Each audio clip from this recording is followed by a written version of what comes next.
Pardon? The work plan. Yeah, that's on there too. The work plan is up here, the planning commission work plan is on there also. Yeah, they didn't have a forum. Oh, yeah, I remember, I saw that in the, Yeah, I saw that. they had about 20 items on the agenda and they moved a number of them off. Oh, wow.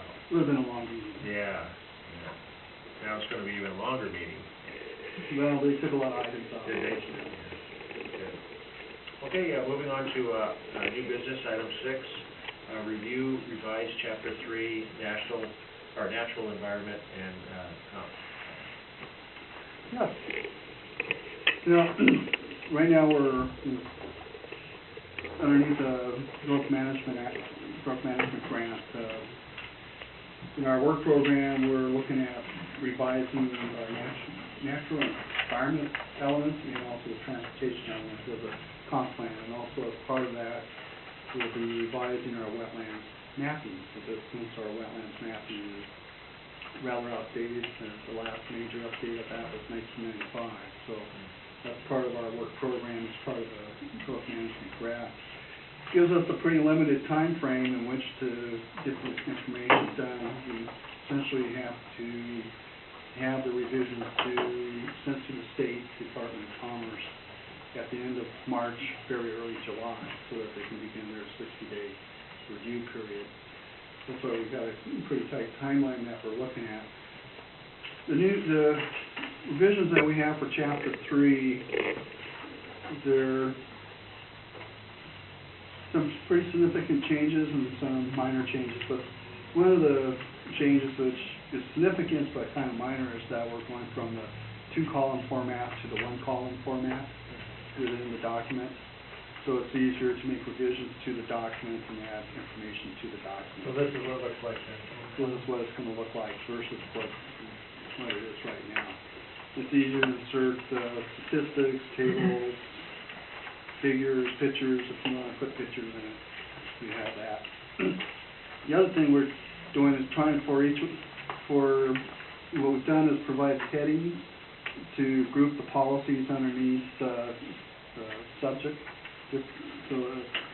so that, for example, when you're looking at golden policies that deal with regulatory considerations, those are underneath one heading.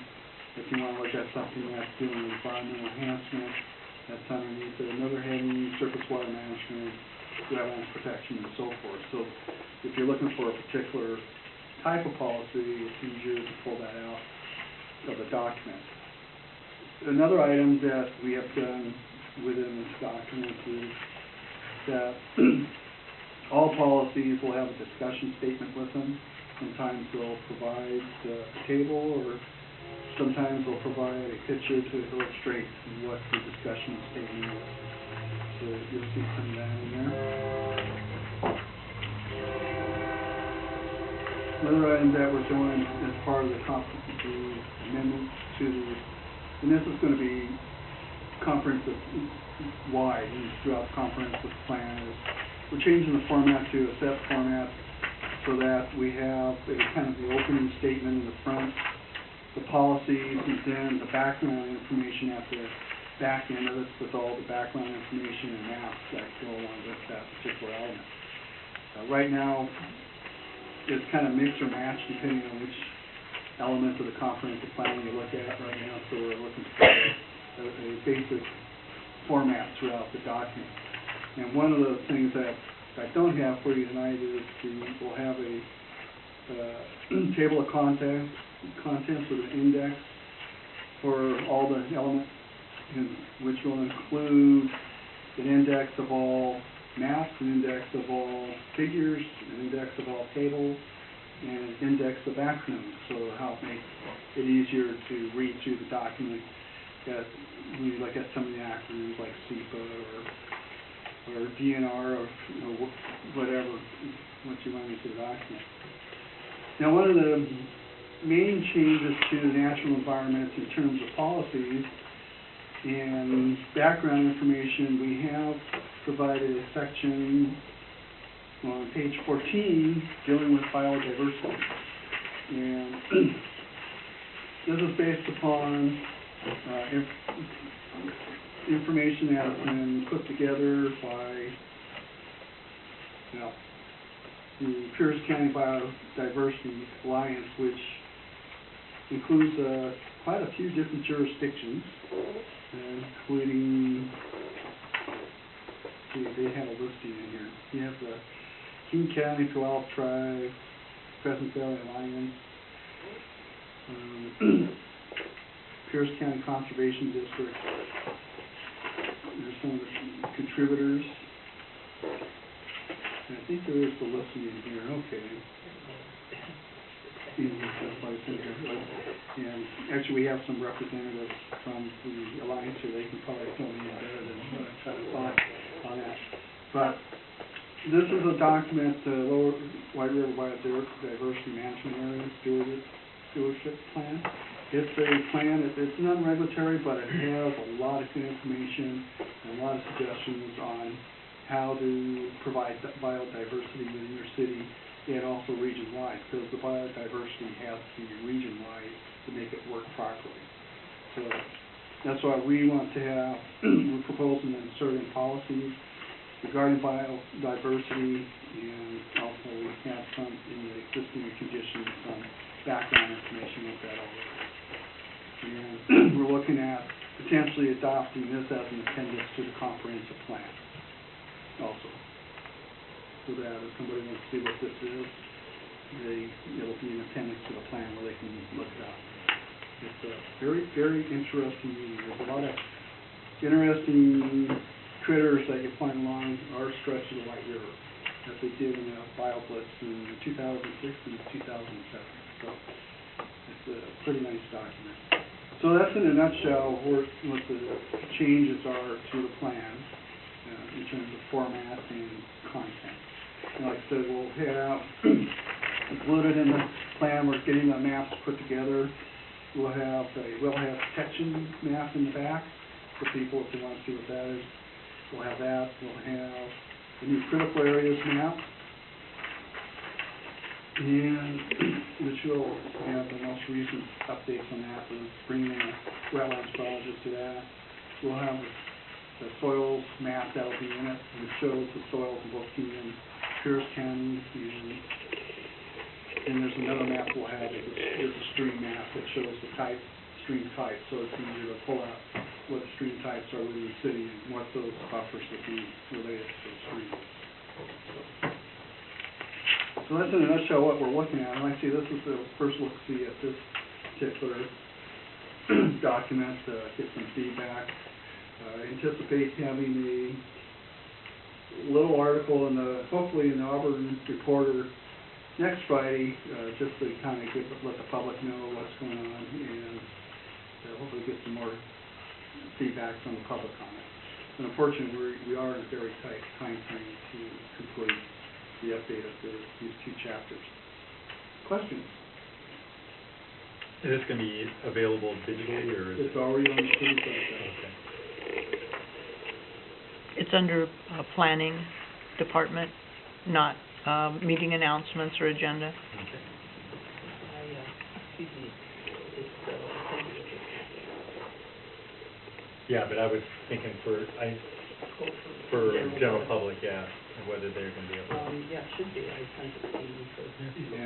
Yeah, we are the environmental work for the changes, the secret determination will be in the paper on Friday too. We're going to start in that process, and that notice also lists the link to the city's website for the proposed changes. Okay. What did you say the timeline was? You said it was tight. So. Yeah. Yes, excuse me, it's very tight. I'm looking at having the public hearing on March 24th regarding it. Okay, so next. It'd be the next regular meeting, but when we get down to the agenda, we'd like to have a special meeting on the 10th, so that see if we can get some more public input on this. Yeah, it's just in terms of the timeline, it's really driven by our grant at this point.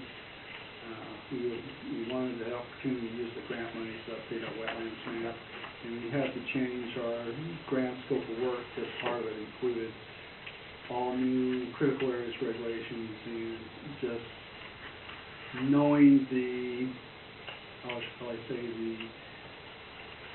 the minds of some of the property owners down here, that'll be much more complex and time consuming than the time we have left in the grant. There's a lot more work to deal with that, because there will be definitely some major changes to the buffers for the wetland types in critical areas that we could have some big impacts on property. Is that driven by King County, or? That's driven by the state GMA requirements and Department of Ecology. We might say that actually the city of Kent, a few years back, what was it, 2009 I think it was, they had regulations regarding wetlands similar to ours, their current ones, and as part of their GMA upgrade of their comprehensive plan in the critical areas, they had retained their existing buffers when they were taken to court by the Department of Ecology. Really? Well, I should let me backtrack. They didn't go to court, but they were there. It was appealed to the Western Washington Growth Management Board, or in this case, it would be actually the Puget Sound Growth Management Board in this area. And the board ruled against City of Kent, so they unilaterally just adopted the DOE's requirements, which were substantially larger buffers, and to say more impacts to the property. The one thing that we will be exploring sometime this year is trying to explore the possibility of finding a site for wetlands banking, so that areas within the city that do have wetlands can be developed and have those wetlands banked in another area within the same watershed, especially within the White River watershed, and provide a wetland banked area that would provide better habitat value than what we have now, which is pretty well, the wetlands that we have down here are pretty well broken up and filled in and isolated, and actually we have a better wetland if they could all be mitigated into a larger wetland area, provide better habitat. So we'll be exploring that. What comes out of it is another question, but that's something we'll be exploring later on this year, see if we can find such a place. And we have a property in mind, but we haven't yet contacted the property owner. So that's, that'll be coming up. So we're to review this, and then I know we're going to get to a special meeting for a public hearing, and then move it on to council. Right. What I would like you to do is, for the next meeting, go ahead and go through the documents, make any comments and notations that we would like. And what we will do is, we'll only go through the issues that the Planning Commission has. We won't go through the entire document, but if you have issues or some changes, we'll just go through that for the purpose of moving along a little bit faster. Okay. Because if you all agree on a particular amendment to the chapter, there's no need really to address it unless the public has some questions about it, then they can be addressed in that respect. So the chapter 3, the natural environment, this is what you're saying would go into the comprehensive plan. This would be the comprehensive plan For that section. for that section. And then the things that are in red in the document that are either struck out or looks like they're added to or underlined, that's the new stuff. That's the new changes. Those are the changes. And then the format's obviously this style, which is nicer to read. Okay. And then these other maps are something, this you say would come in as an appendix on this? I'm looking at it, that's the entire document as an appendix to the comp plan. It was just this document here. And that's different from this one that we've got.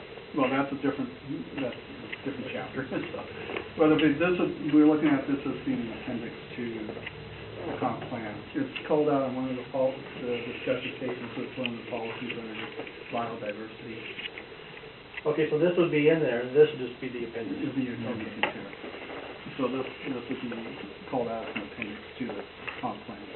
And then what we would do also, since if we adopt this as an appendix to the comp plan, what we would do is go back to our SEPA regulations, and there's a section on there, substantive, what they call substantive SEPA policies. And what that means is It adopts all the different documents that we would use in doing secret review. Like, for example, we have the Lake Haven Utility District plans, the transportation plans, wide variety of plans, including the comprehensive plan. If this is an appendix comprehensive plan, this would be used also as part of our SEPA review. Should, for example, our current codes do not completely cover environmental impact, we could use this document to justify mitigation measures for mitigate determination of significance. So that's how that would go. I was going to add that it also does impose requirements that city has, like the water plan and the stormwater plan. And that makes it a lot easier rather than trying to incorporate everything into this chapter, particularly when these other plans are updated. And we've seen that a lot in other things where you update one plan and you never get to put in the other one. So if you just refer to all these other things, Jack was saying, it's a complicated process. You have things to go to and say, okay, this is telling me, So you have less things to check. You can go to kind of one or two places rather than trying to search all these different areas. right, or rather than trying to put it in this, in this chapter itself, because we want this chapter to be readable. We don't want to be, just have, I know the last go around I said, I'm having trouble reading this and I'm really motivated. We want the general public to be able to use this document and say, oh, this is the city's position, and this is, these are things that are going on. It's going to help them understand where they live and also what some of the opportunities and constraints are. I also just wanted to add, if we have two guests here that, I don't know if they want to add into their conversation or hand out business cards or just be introduced. Well, I just want to thank you for your support, and I read briefly through it because it was found it on the website yesterday. But if I have any comments, we'll get back to you on them. But we're very pleased with what you added, and think this is really good start in this. Also, I wanted to say that we're going to schedule a tour of the whole biodiversity area and for planning commissions from all the cities. And I think it would be a good experience for you to understand not only what your city looks like in terms of biodiversity area, but how it's connected to Sumner, Auburn, and Buckley, and how that whole corridor works. And I think that some of you would like to participate in that. We'd be happy to have you there, and you can ask questions, and we can talk to you about it. And that'll be later in the either late spring, early summer. We can do that. Could we get your name for the record? I'm sorry, Linda Burgess. How do you spell your last name? Burgess. And this is Jennifer Grimm, and she's the coordinator for the Biodiversity Alliance. No. 12822 51st Street East, Edgewood, Washington. 98377. Thank you for coming tonight and indicating your, approval of the document. That's great. Any more discussion on that item? Okay, all right, so it looks like